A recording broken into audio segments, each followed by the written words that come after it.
ISO is a particularly important camera setting, but it's quite often overlooked or misunderstood, especially by beginner photographers. Let me take you back to the days of film, when manufacturers like Kodak and Fuji would print a number on the side of the box. That number was referred to as the ASA, and it indicated the speed of the film, that is, how sensitive the film was to light. The ASA numbers generally tended to start at 100 and then double up to 200 and then 400 and 800 and so on. And very importantly, the lower the number, the better the quality of the negatives and consequently the final prints. The lower numbered films, around 100, 200, were known as slow films. Films higher than that were called fast films. So, some people mistakenly thought that you had to use a fast film for subjects moving fast, like a car or a cyclist, and use a slow film for portraits or something moving very slowly. In fact, it actually referred to the speed at which the film reacted to light and how sensitive the film was to the light. 100 ASA film was originally deemed to be the kind of everyday film that most people would use, and typically you'd use that for outdoor photos, say on holiday for example. 400 ASA and higher tended to be used by maybe sports photographers who needed to be able to freeze the action using a fast shutter speed, or maybe just photographers who wanted to take photos in low light, or maybe inside a church or cathedral for example. The problem was, at least in the early days, the higher the ASA number, the more grainy were the negatives and prints. If you look closely at the prints, they had a kind of textured, sometimes a lumpy kind of look to them, and this was due to the presence of small particles of metallic silver. Who can forget those old grainy black and white photos taken in cafes and bars years ago? Okay, you youngsters out there, if this was before your time, go and look up, say, old black and white photos of the Beatles. You'll see what I mean. And don't ask who were the Beatles. Anyway, as film technology developed, the problem of grain went away to a large extent. And in fact, 400 ASA film is now used in the majority of small disposable cameras that people take on holiday or use at parties or weddings and so on.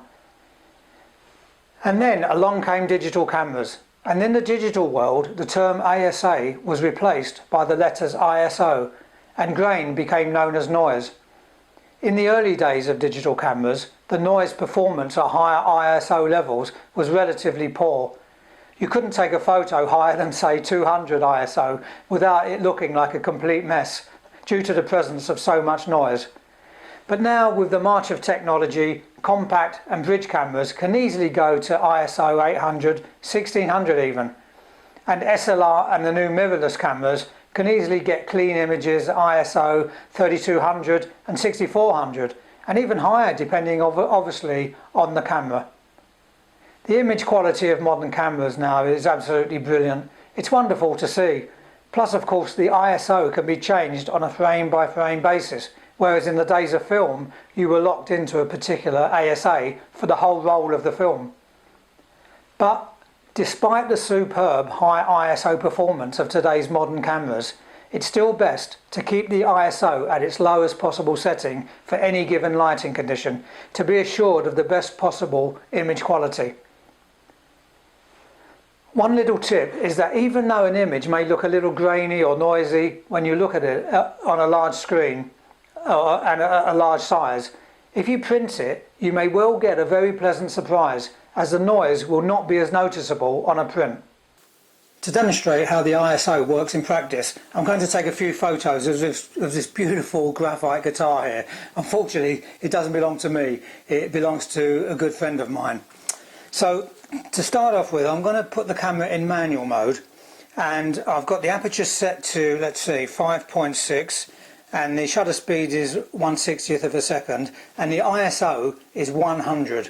Let's see how this looks.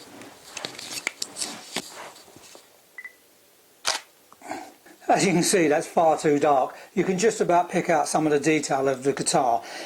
What I'll try next is increasing the ISO to 400. Now, because I'm in manual mode, the shutter speed and the aperture will remain exactly as they are. Let's see how this looks. So this is ISO 400.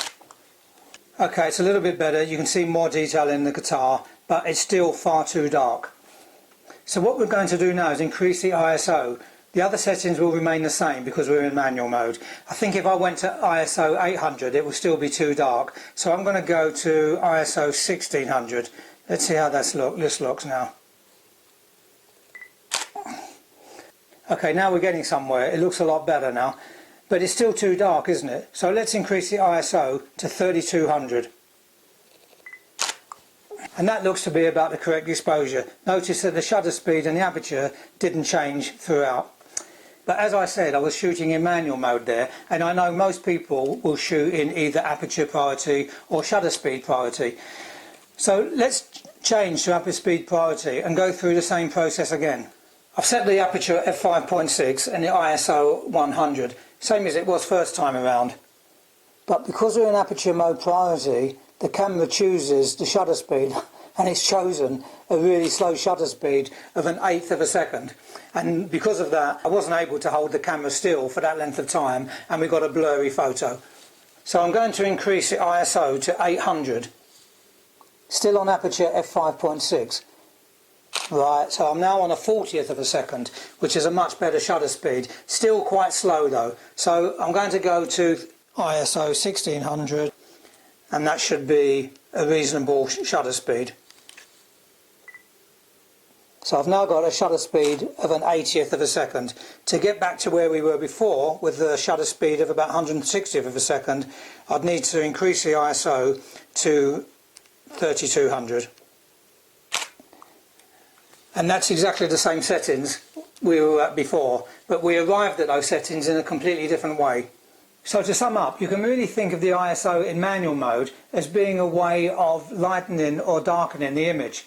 But in aperture priority or shutter speed priority or program mode, which most of you will be using, you can think of the ISO as a way of getting to the aperture or shutter speed that you really want for your subject and the lighting conditions. Bye for now.